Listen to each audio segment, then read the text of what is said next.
Share this to your social media contacts as well.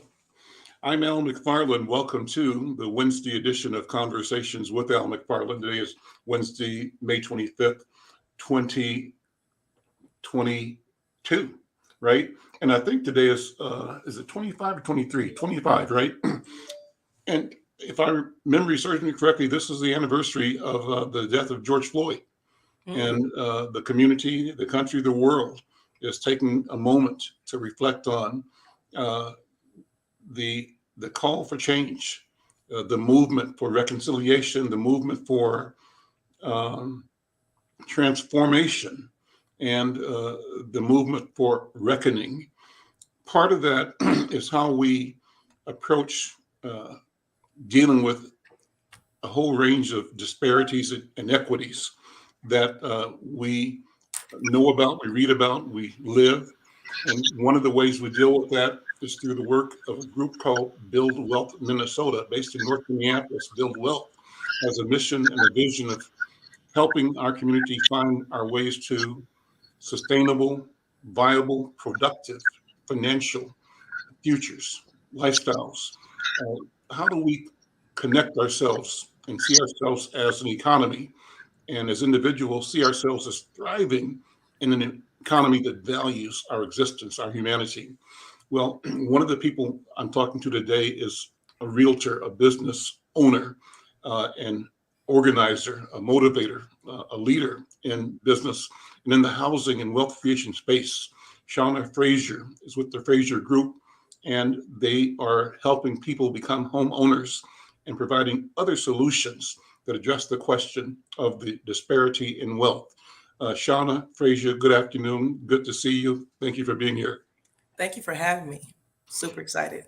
Who's going to be on the call as well as a friend of mine. I told you before the class one, I've known him since he was about 3 years old, maybe since he was 2 or 1, but I've known him a long, long time. And that's Kenneth Rance. And Kenneth Rance is now the CEO, I believe, of Sabathany Community Center in South Minneapolis. But he's got a great story and he's a great human being. And I'm going to segue from the interview with you into the one with him momentarily. But the way we do this is kind of open architecture. We're friends having a conversation among ourselves, and we invite each of us to, interrupt, interject, clarify, ask questions. It's a question of us being our authentic selves, being genuine with each other, and sharing as we do in conversation. So let me begin. Ken, let me say hi to you first of all, and thank you for being here. Thank you for jumping on the call. Hey, thanks for having me, Mr. McFarlane. Your sound is kind of muted, so you're far back from your microphone. So maybe you can work on getting good sound for me, Ken. Okay, Sean, let's go with you first of all. Let me ask you to introduce yourself and your business first of all. So my name is Shauna Frazier. I am a real estate agent with Remax Results. I'm coming up on being with Remax for 20 years. It doesn't feel like it, but it has. I'm also a mother of two and a grandmother that I absolutely love. She is my pride and joy. I don't remember loving my kids the way I love this one. um, but I will tell you, I am very passionate. I'm very honored to be able to work with Club Wealth. I have worked with David now for several years. We've had buyers that have entered in home ownership, and so I'm very honored to be working with him with this new beautiful thing that we're doing, and it's all about building wealth for the community. Um, Nothing feels better than seeing people get into their homes, um, especially people that look like us. Mm-hmm. And so, yeah, thank you. So what's the challenge? Let me just kick this out, and you can take it anywhere you want to go with this, Shauna, and Ken jump in whenever you want to. What is the challenge of creating wealth in the Black community in general, and what's the particular challenge in Minnesota? And I say that just in the back of my mind are the statistics about the huge disparity, how we have probably 1/10 of the wealth of white families, that our experience in home ownership has been going in the wrong direction. since the Great Recession of the 90s, I think it was, when the housing bubble burst. We lost wealth and we lost home ownership. But even if we lost that round, what I do know, Shauna, is that we haven't lost the battle, nor have we lost the war, that we have this marvelous resilience that keeps us focused and striving on improving and building and resisting and overcoming challenges. We've done that. We do that all the time. But let's talk about the condition, the environment. Why is it that there is a lack of home ownership in our community? What are the barriers to that, both internally, in terms of how we as individuals have been trained or socialized to think about home ownership and wealth, and externally, are there structures in the banking and financial and government institutions that work against us, even when we're prepared to? And toward the first point I was making, I often hear in our community thinking that somehow there's some sense that making money or having money is a bad thing in some quarters in our community. And that's part of what we have to break out, where if people were seeming to be prospering or on the road to success, there was always a groundswell backlash from some quarters of our community, speaking badly, throwing shade on, backstabbing those that were trying to overcome, to advance, to move.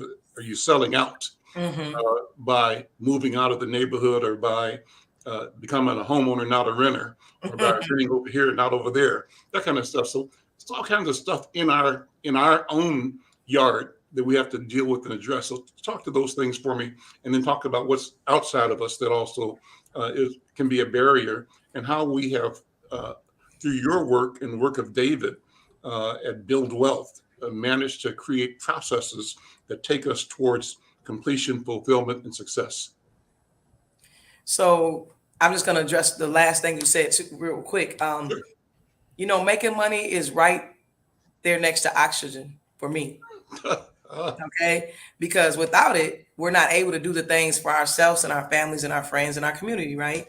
So that is definitely something that it's a mindset thing. I always hear the statement is like, I'm gonna keep it real. If I make money, I'm never gonna change. And the thing of the honesty is you're gonna change, because you're gonna start being able to eat those different foods. And maybe instead of having a fan in the window, now you can, maybe you can turn the AC on, or you can have an AC. So that is something though in the community that is definitely it's a mindset thing. When you talk about one of the reasons, like statistics shows, when it comes to us, I think it's a big thing. Two things. One is we're just not educated, and I love that you brought up you said the 90s, that's when because how I grew up, a lot of people that we work with are first generational homeowners. But I have a long range of family, grandfather to aunts to uncles, they all owned. And so it's a generation gap that doesn't understand that concept. And that's what David and like myself, that's one of the things that we understand.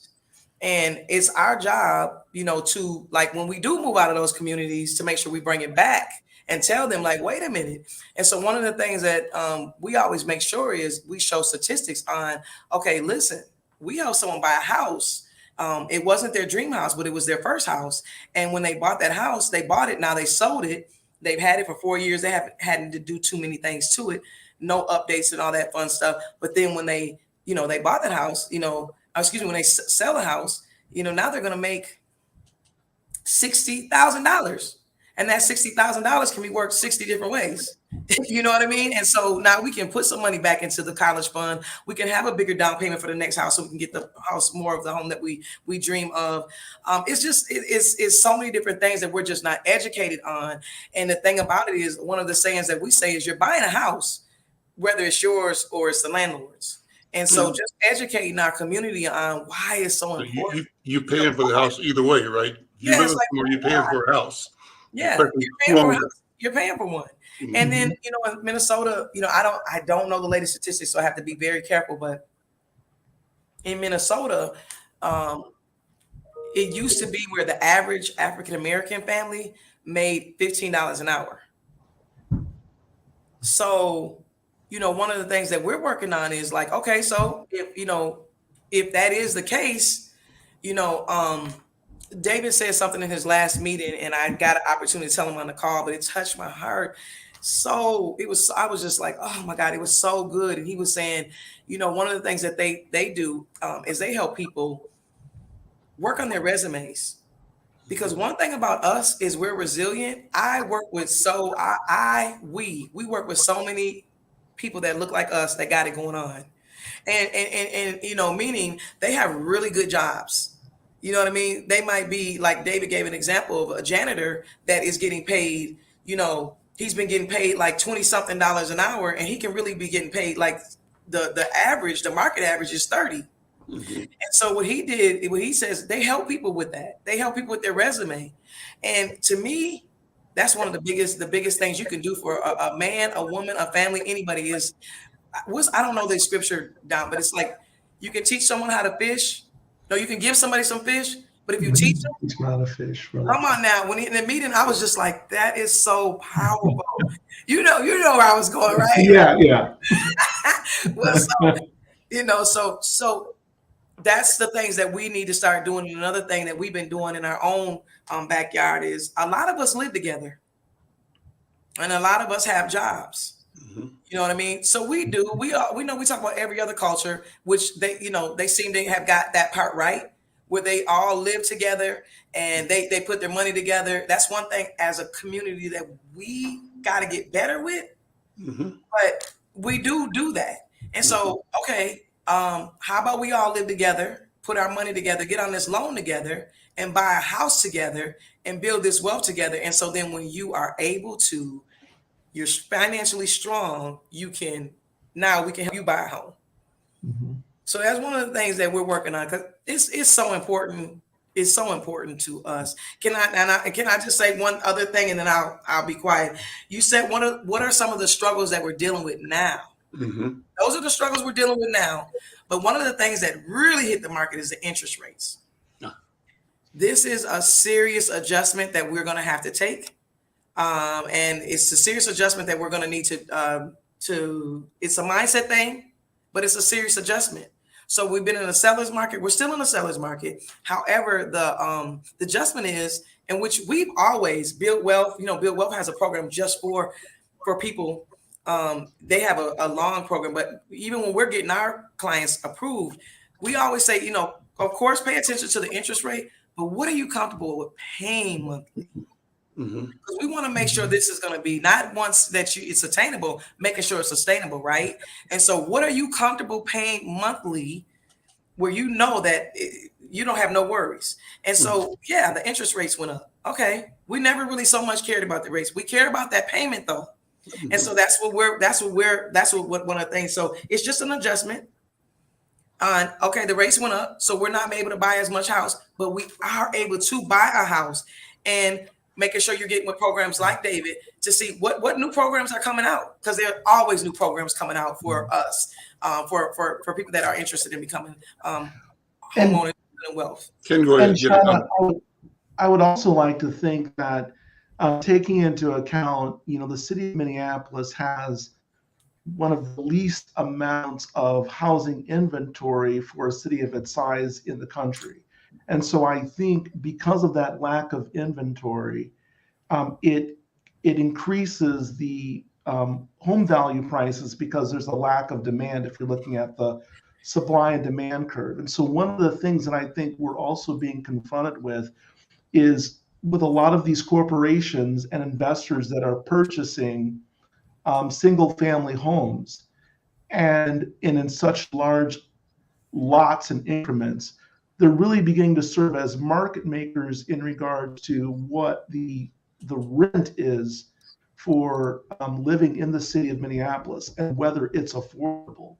What I think is very interesting is that there are many people that are paying more in rent than they Come on are now. with a conventional 30-year or FHA mortgage. Yet and still, we've demonstrated the ability to be able to pay the rent, but due to credit score and work history and those other elements, I think prevent many Black folks and persons of color, to be able to get into a home buying situation. And so, Ms. Brown, to address your question earlier on, I think Yeah. when you take a look at the foundation of how the city of Minneapolis was created, when we're talking about racial covenants, redlining, and overall racism, Mm-hmm. and if we take that back to 1910, let's say, and how the city of Minneapolis was carved up in regards to areas that were undesirable and then areas that were very desirable in regards to where whites should live and where Blacks shouldn't live, then you now have several generations of Black folks that have excluded from the opportunity to even purchase homes due to racial covenants.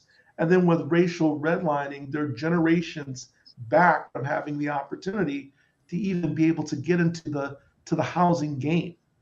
And so when you take a look at what took place, for example, in South Minneapolis, with built homes that took place in the 1950s, when you take a look at when those homes were built on 5th and 4th Street South, between, let's say, 36 and 46, you'll see that that was the first multiracial FHA housing development with 90% Black homeownership. And if you look at the charts, the home ownership it's just like a hockey stick. And so I think those things preclude us from being able to afford or even have the opportunity. And also too, I think some individuals are fearful of debt, right? And so it's, I think, kind of changing the mindset from a renter to an owner. And I don't think that inflation and the inflationary pressure on interest rates and the lack of housing inventory, helps the situation anymore for I folks totally trying to agree get on into the home that. I buying totally game. agree on the housing and inventory. Everything you said was wonderful. But when it comes to home inventory and in the price range that it needs to be, definitely, I am one of those believers, and we are one of those believers. So that if you don't give up, we won't. And so, it's far as on what it is that's why I love what David had when he brought out. A lot of us are not even educated on. Go back in there and talk to your boss, because we need people to work these jobs.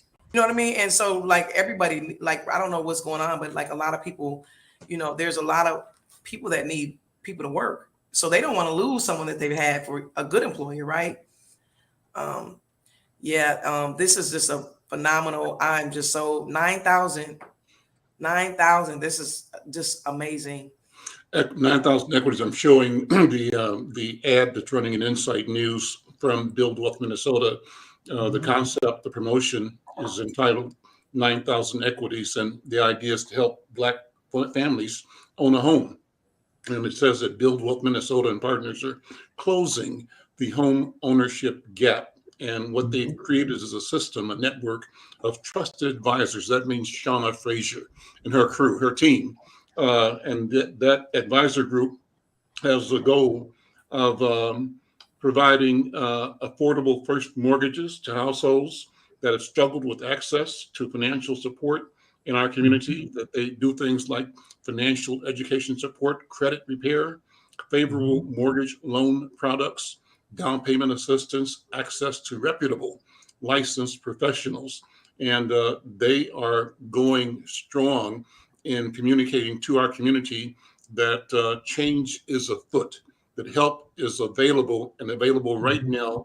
And they are urging people to take the initiative to improve their own standing, their own capability, their own future by investing in creating wealth through home ownership.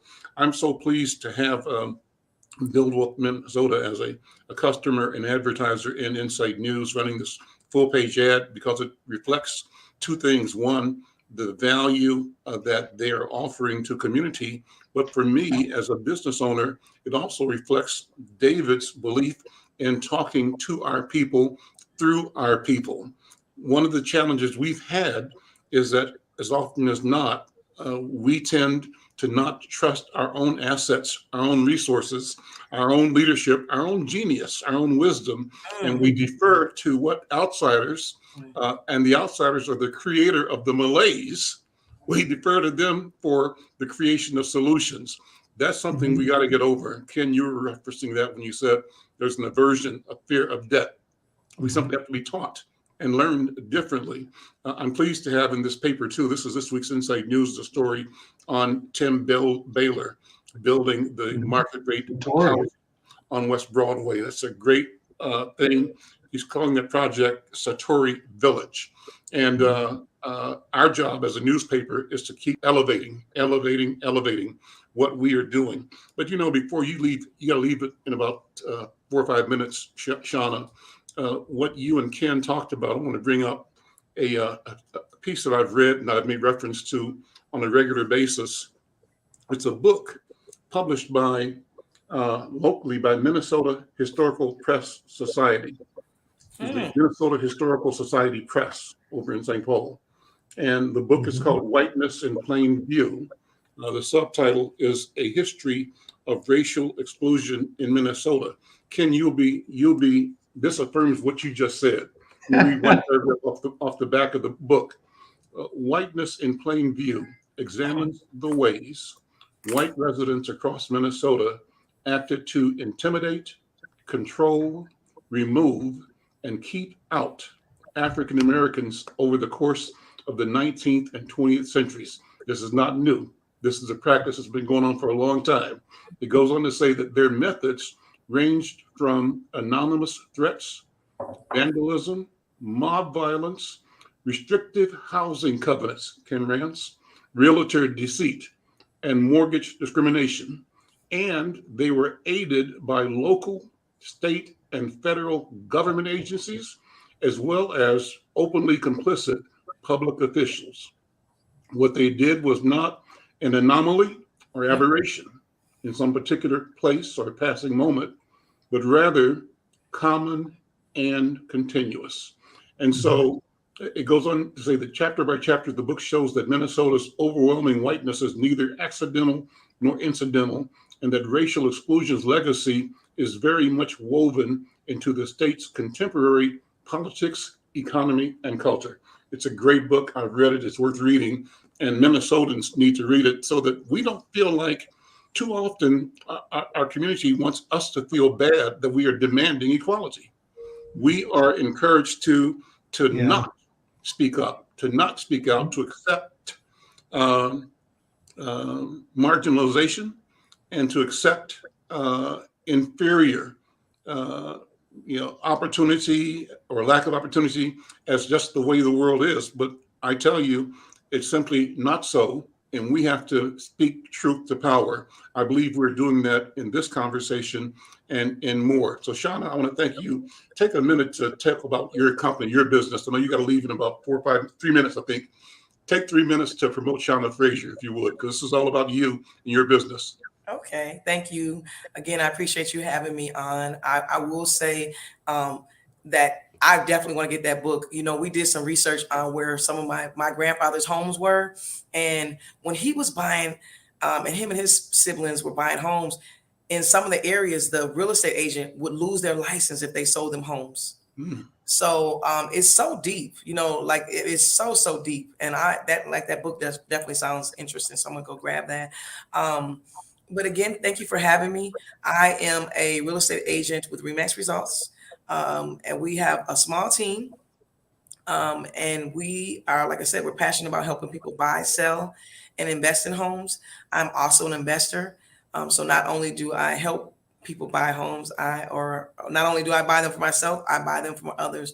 But the biggest thing is that we get the most joy in is educating our buyers when they're buying, making sure they're making the right decision and making sure. And now that I've been doing this for so long, I love seeing the people that I've been able to have the opportunity to help and seeing them, and they're in their homes and their kids growing up and having that Mhm. stability, because it's home ownership is so important with that, and seeing their wealth creation through Mhm. real estate.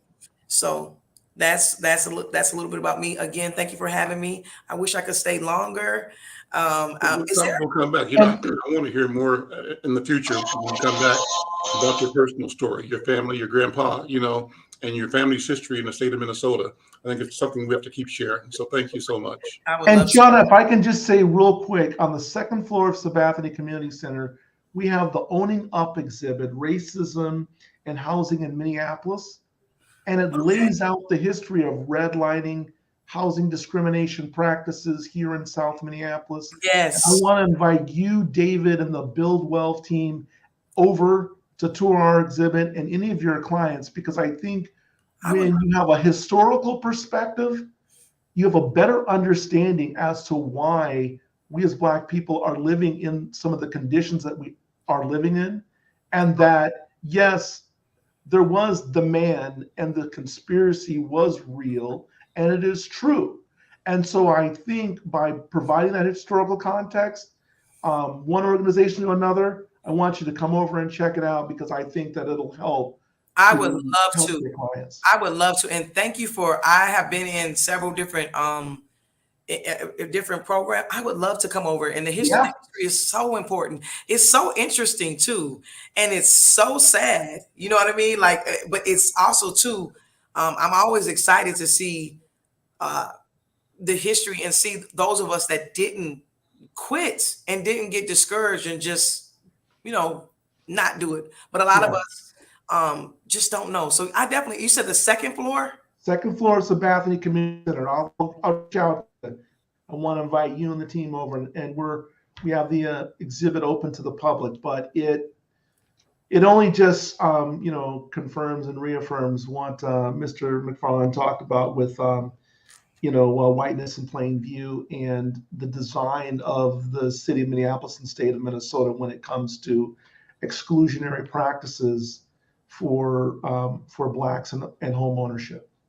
Ken, let's you and Shauna and I plan and collaborate, and we can do that tour by Let's Bill do Wolf it. as a live show.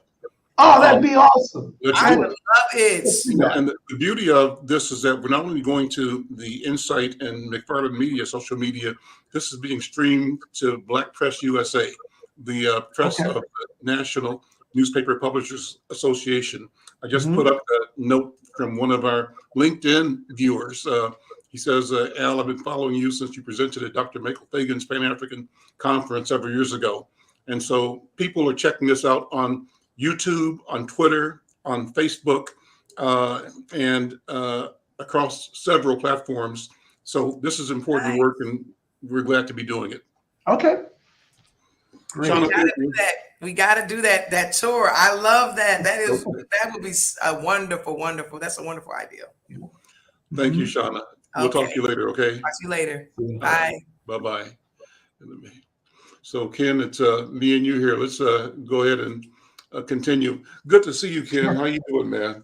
I'm doing well. I'm doing well. And I want to thank you for having the opportunity to be on your show today and to talk about what's going on and all the exciting things at the Sabathany Community Center here at 310 East West 38th Street. And we're having a grand opening for our senior housing apartments on the 8th of June from 10 a.m. to 1 p.m. And I think it's very historic in that you have a nonprofit, so a Black-led nonprofit with a Black architect and a construction firm to take the initiative to build 48 affordable housing units here, and it's for individuals 55 and up. Wow. Okay, and one of the first has been completed in the city of Minneapolis and in quite some time.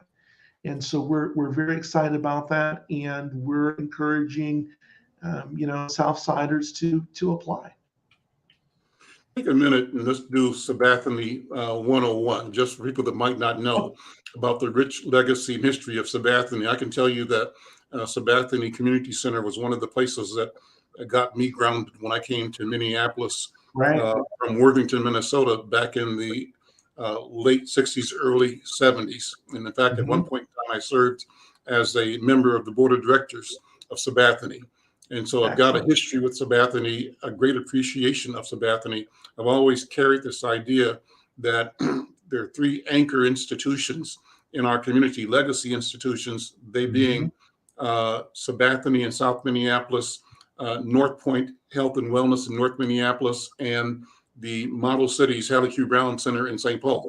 Organizations that house multiple organizations and multiple initiatives that are foundational, structural, organizations that mean the ability to organize opportunities and services for our community in places where we gather and we can be with each other in a spirit of confidence and integrity. So you take a minute from there and talk about, give people the backstory on Sabathany. Oh, well, thank you for that. So the Sabathany's Community Center was created back in 1966 by Reverend Stanley King and the Sabathany Baptist Church, which is right across the street where the Seward Co-op is currently. And back then, when he decided to have his church built, instead of having a sanctuary built, he had a gymnasium. And now think about this. This is a Black Baptist preacher back in 66. Instead of building a sanctuary, he had a gymnasium built. And he did that because he believed that youth were the future of the community, and he knew that the youth needed and resources. And so as the community center began to expand and they bought some houses on either side, and it traveled for several years within the Southside community.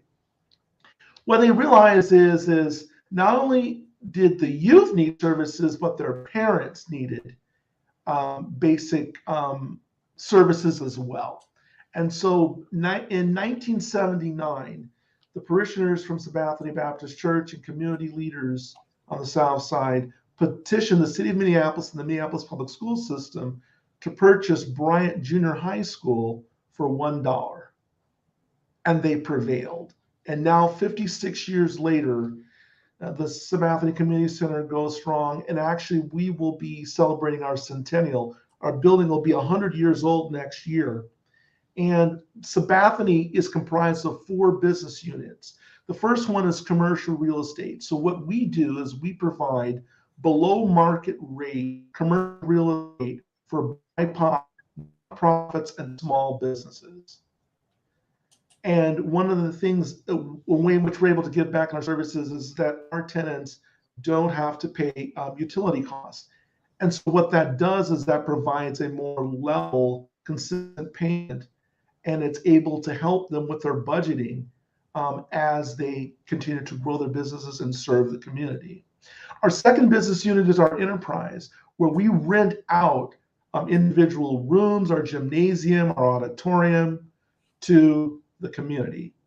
And we make our building accessible for community-related events. We've had our Red Hatters have their events here. We have volleyball leagues taking place in the evening. We have virtual conference rooms. We just had the Groundbreak Coalition, sponsored by the McKnight Foundation, here in our building last week, where they brought in nonprofits and financial institutions from all over the country to talk about infusing $2 billion worth of capital into BIPOC organizations over a 10-year period. So that's just an example of how we exercise our enterprise unit. Then we have programs. So Sabathany Community Center has one of the best-in-class food shelf programs here in the Twin Cities, where we feed over 32,000 families a year. We also have a clothing closet. We have a growing seniors program. We now have a career specialist, so we're working on workforce. And we are continuing to add programs such as the Be at School program for truancy with Hennepin County and more. And then our fourth business unit is our Sabathany senior housing apartments. And that's our 8-unit housing complex that we just built. We're now leasing up, and we're encouraging seniors 55 and older to apply. And I think it's a great opportunity for our older residents to be able to remain on the South Side, and then have programs here at Sabathany that can be coordinated and be able to assist them with a greater quality of life and still being able to remain in the community. Ken, I think I misspoke earlier. I called you CEO, but you're COO, correct? Yes, I'm the COO, and our new CEO, Scott Redd, came to Sabathany back in February of this year. Mhm. And so we're just continuing to work and grow the organization. I pulled up your website. I'm going to have you walk us through some of the things you Oh, just talked great. about again. And so you mentioned the Sabathany Senior Housing Apartments, 3701 3rd Avenue South. Now, exactly, that's where at the corner of 38th and 3rd. So that's going to be more at the corner of 37th and 3rd. Okay. So it's right behind our building where Okay. they used to have the big community garden. Yep. And you'll see this magnanimous, beautiful building there behind the community center. Yeah, 48 brand new units now accepting applications for residents 55 plus. And here's the phone number, 612-895-5900. Go to the website, sabathany.org, to get the details. But it looks beautiful from here. And are people moving in already? Or Yeah. So people living there Yeah. now. The formal dedication is June. Yeah. So the grand opening is June 8th. Mhm. And it's going to be at the courtyard between the community center and the senior apartments. Mhm. And it starts at 10 a.m. And God forbid if it rains, we'll just move it right into the common area Mhm. there. And we're welcoming individuals to come out and celebrate this historic moment on the South Side, but also for our seniors 55 plus that are looking for affordable housing on the South Side. Please come through. We will be providing tours, and there will be staff there for individuals to apply. And what I encourage all folks to do is to apply. Okay, and in regard to your financial circumstances or your assets, things of that nature, please have a conversation with us, about that, and see what resources and ways in which we can, assist in being able to provide a unit for you. I pulled up your welcoming of Scott Redd as the new Yes. CEO, and talk about him. To introduce him to us, give us a brief introduction, and I want you to facilitate an interview with him, with you and him together. Yes, this definitely. program. So It would be cool if we could figure out how to do a live stream event from your grand opening on June 8th. So let's that would be, let's that figure it out. that would be awesome, and Yeah. we would definitely welcome that.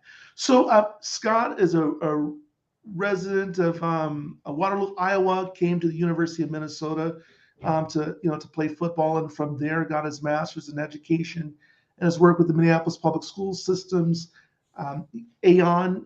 So he's got an extensive background in housing, and St. Stephen's, which deals with homelessness. And then his last position was at North Point. And he came over to Sabathany back in earlier February of this year. And Sabathany is in a growing phase, and we're continuing to expand on our programming. And I think kind of coming out of, or at least kind of coming to terms with this pandemic, making the building and our programming more accessible and available to to the residents here on the south side. We're also making more of a concerted effort to make sure that the businesses that come into Sabathany meet the mission, vision, and values of the organization. And we make a concerted effort to network and meet with those tenants and look at ways in which we can collaborate on partnerships and support each other. And that we have a nice diversification in regards to the different businesses and nonprofits that are in the building, because we feel that is another pathway for their success, but also it makes them stronger when it comes to serving the community and residents in which we love and care about. Well, I'm looking at your website. It's a very excellent website. A lot of information, great graphics. And walk us through it. I've got the screen up that says, if you can see it, our programs. And you've mentioned these before, but you can just hit them one more time in a summary fashion, since we have the visual to Sure. that, and it's a review. I think So- it's good to just remind people what we just said. Yeah, so right there you see our food shelf, and that's our director of programs, Sherry Green, who is responsible for the food shelf down there. And if you take a look at it, it's kind of set up like a supermarket. And so one of the things that we pride ourselves on is that we afford our participants to be able to shop with dignity. And what we found is that a food shelf is one of the last places a person wants to have to visit, and so we make an effort to not only make sure that it's a dignified process, but also that we try to purchase foods that are culturally specific. Uh-huh. One, so that we don't waste, but also food that is going to be eaten. And in addition to having our food shelf, we also at times will serve as a distributor for smaller food shelves in the Twin Cities. And through a program through the food shelf, we now take food out into the community. And so our team goes to places that most Minneapolisans would not want to go, whether it's a back alley or under a bridge or an encampment. We're taking not only food, but basic or essential hygiene products, whether it's soap or deodorant or toothpaste. And now we're going to be bringing out information to individuals that are in those environments in regards to how they can receive maybe mental health services or health services, or learning about housing stabilization and ways in which they can work toward ways so that they don't necessarily have to be out on the street. And so that program with our food shelf is continuing to grow, and we're very excited about where we're headed. What you're looking at there is the Sabathany Community Center Revision Project, and so we have elected to pursue an environmental justice pillar here at Sabathany, and we're utilizing our building as an opportunity for clean energy. And so what you see there are some of the projects that we've done within the building. For example, we did a $118,000 lighting renovation project. We got rid of our fluorescent and incandescent bulbs and replaced them with LED lights. That alone is estimated to reduce our utility costs by $28,000 over the year. But also we now have smart thermostats in our 90 rooms within our building, which will now allow us to be able to temperature control those air conditioning units over the summer. And that's a way to reduce energy costs.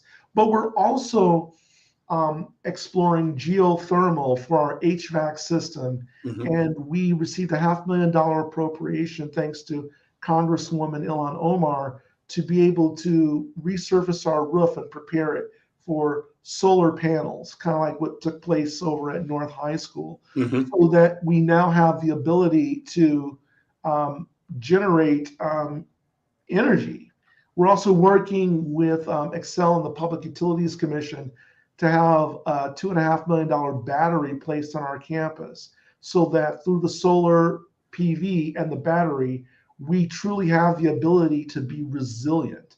And when we talk about a resiliency hub, resilience is the ability, I kind of liken it to a rubber band. You put pressure on it, but it brings itself back to its original form.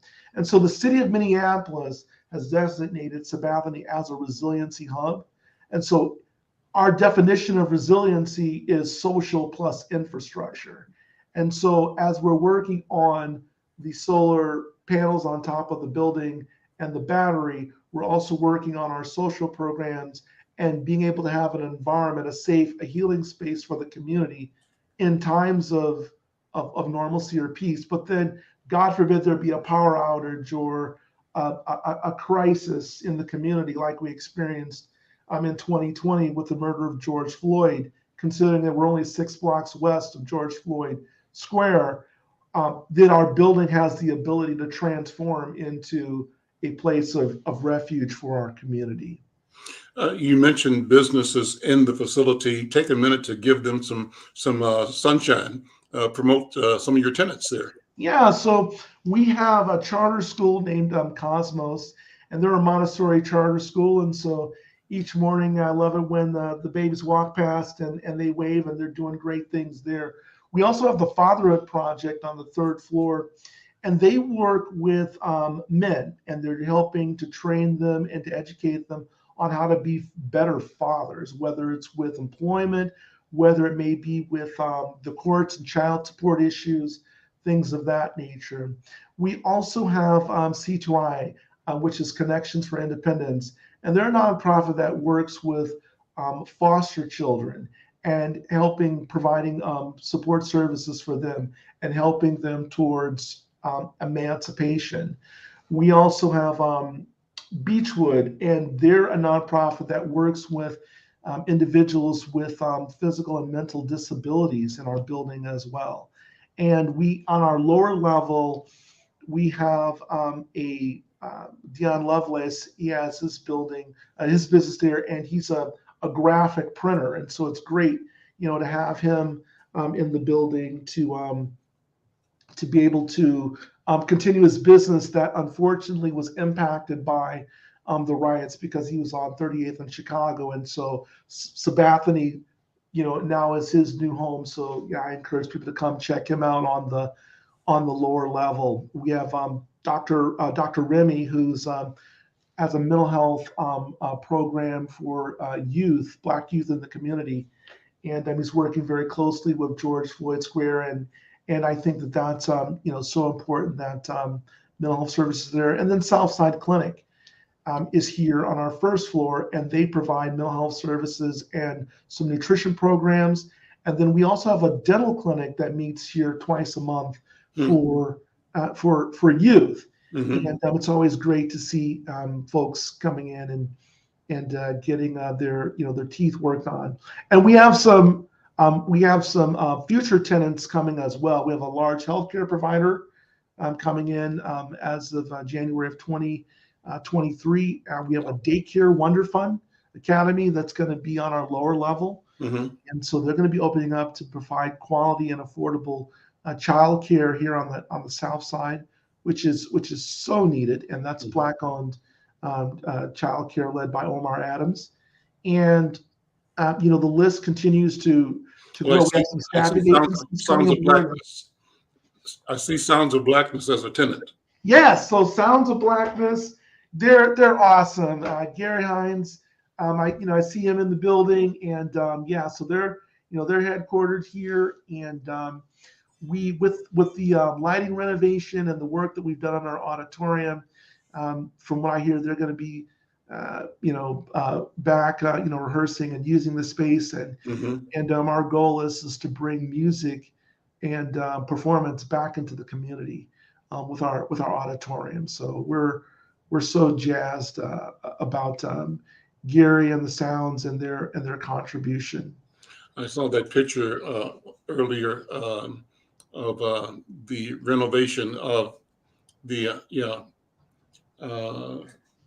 that's your auditorium. Beautiful. Yeah, that's our auditorium, and I'm just so proud of the work that we've been able to do, and collaborative partnerships with the Center of Energy and Environment and the the city of Minneapolis and some grant funding from the Minneapolis Foundation, we were able to do the lighting renovation at zero cost to Sabathany. And thanks to a consultancy support by Janet Brown and others, it just goes to show that how we can work together with partnership, we can get a lot of great things accomplished. And so we're continuing to actually use our building as a demonstration site. The city of Minneapolis has a solar training and installation program on our third floor that they're going to be bringing online later on this summer. And so we want to use our building as an example of clean and green, dealing with environmental justice, but also letting our community know that a clean and green is a pathway to new careers and workforce that doesn't necessarily require a 4-year degree, and that there are a lot of great jobs that are coming with this emerging industry, and we should be a part of it and have access to it. And so that's one of the initiatives that we're doing with our building as a resiliency hub, but also too with workforce and environmental literacy. Ken, this has been a wonderful conversation. We've got about 5 minutes left. Thank you for jumping on this call with me. I want to take a couple of minutes to talk about your career. You got a great career in financial industry, in community building industry, and now here. And you also are a filmmaker and Yes. writer. So take a minute to walk us through Ken Rance. You've got a great story, and I Right. So I've known you since you were around 3 years old. So I've watched you develop over the years, and I tell you, Ken, I both impressed and grateful to have been in your life and in your family's life as neighbors, as friends, etc. Well, thank you. So, born and raised on the North Side, graduated from North Community High School, and an opportunity. I'm really good friends with your children, Celine and Patala. And actually, Mr. McFarlane, you showed me my first 35 millimeter camera when I was a boy. I was fascinated by that. And that really kind of led me down the pathway to photography, because all your photographs were just so sharp. I couldn't understand, why did your photos look better than mine? And so I went to Howard University, and I got my degree in communications and my minor in still photography. And I saw She's Gotta Have It by Spike Lee and decided I wanted to be the next Spike Lee. And so moved back to Minneapolis, worked at Paisley Park, worked on music videos and production, then moved to Los Angeles, California, worked in television production, got a job at CBS as a junior television executive, then became a professional screenwriter out there in Los Angeles for about 15 years, got married, had children. Writer's strike came, recession. I knew that I needed to make a pivot, and I transitioned into financial services. And so I spent I spent a decade working in financial services for TIA, and I worked in wealth management, and I came back to the Twin Cities in 2013 after being away for 25 years. And as I was working in wealth management, helping more affluent families make money and spend less on their taxes, I realized that I could only count on, two hands the number of Black and brown clients I had been able to serve. And I knew that it was time for me to make a pivot. So I went back to school. I got my MBA at the University of St. Thomas. And while I was in graduate school, I realized that nonprofits need MBAs. And so I made that pivot during COVID into the financial sector, got my start at Neon. And from there, I moved over to Sabathany. And it has been incredibly fulfilling being able to incorporate my corporate and professional experience and the MBA and the degree and all of that, but also being, a resident of North Minneapolis and really having a love and a passion for our people and being able to use my talents and skill set, storytelling ability, et cetera, to be able to advance and uplift our people. And so each and every day, that opportunity at Sabathany, I'm afforded that opportunity to be able to do that. And it's just been an awesome experience. And when we see developments that go up to be able to provide 48 units, I wish it was, 4,800 units. However, It's a start. yeah, it's a start. And watching those residents come in the building and the thank yous, and for them to still have that connectiveness to the community, it just reaffirms, why Scott, myself, and Bianca, and Sherry, and Leanne, and Jesus, and the rest of the team, Ashley, and the rest of the team here at Sabathany continue to do what they do, each and every day. Send me some pictures and press releases if you have any already developed about the opening and about the development. We'd love to use that in the newspaper. Are you still playing? I know you play, but how's your music coming? I know you're a gifted pianist. Good. So, when I have an opportunity, I get behind the piano and play, and I'm always looking for, open jam sessions and whatnot. And no, I love it. And that's, we just had a recent donation of a baby grand piano from Fellowship Missionary Baptist Church. And so I want to thank Pastor Elijah McDavid and the director of music, Billy Steele, for the generous donation of a grand piano. And all of that is a part of being able to bring musicianship and performance back into Sabathany. And when you, right next to our Owning Up Museum exhibit, we have a Black Minnesotans exhibit here at Sabathany. And all of those individuals have their own unique Sabathany story. Mm-hmm. And you would be amazed at the amount of Black talent mm-hmm.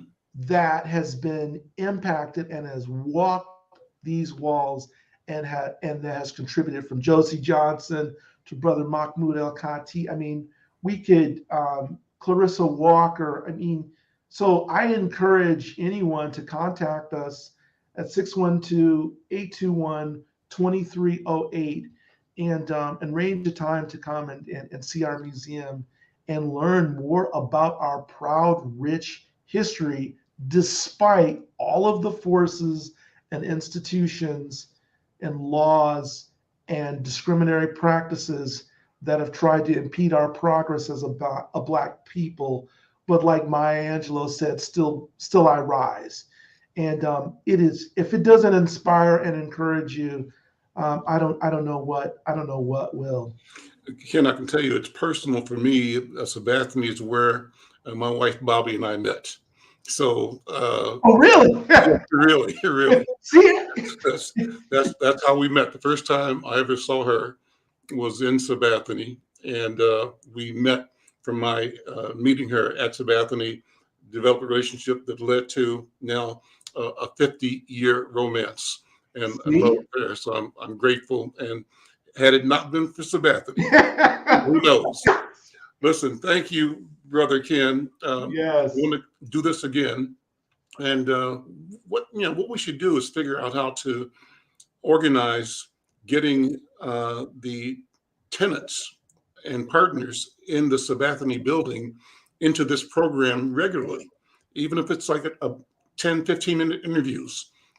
We just highlight one tenant and what their vision, because our job is to share who we are to each other. Well, let's do that, because thanks to Thomson Reuters and Sharon Sells Belton, we're working on a partnership on a project plan for our seniors program. And so this summer we will be launching a seniors legal and kind of financial aid clinic. So each month we'll have an organization come into Sabathany and conduct a program on matters pertaining to seniors. Mm-hmm. And I think that's an excellent opportunity. We have a virtual classroom here mm-hmm. that we could set up, and we could conduct interviews and be able to provide some programming germane to seniors and what they're being confronted with, from health to remaining in their home, to whether it's elder abuse issues, things of that nature.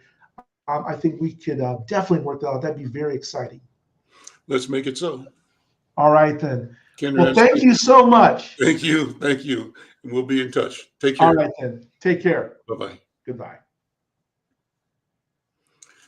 What a great interview. What a great opportunity to talk to my friend and neighbor and colleague. I call him a mentee, uh, Ken Rance, COO of Sabathany Community Center. I'm Al McFarlane. This is Conversations with Al McFarlane. Join me again here tomorrow at 1 o'clock. Uh, Let me ask those who are connected or might get this to share these conversations. We want to build our reach and build our numbers. And if you can help us do that through linking or sharing us to your networks, we would like you to do that. We also would be interested in knowing what kinds of stories and interviews you'd like to hear. If you have people or programs or issues in your arena that you want to bring forward to the public, please reach out to me directly. My email is here, al@insightnews.com, and we'd like to build conversations around you and your priority. I'm Al McFarlane. We'll see you tomorrow. Take care. Bye-bye.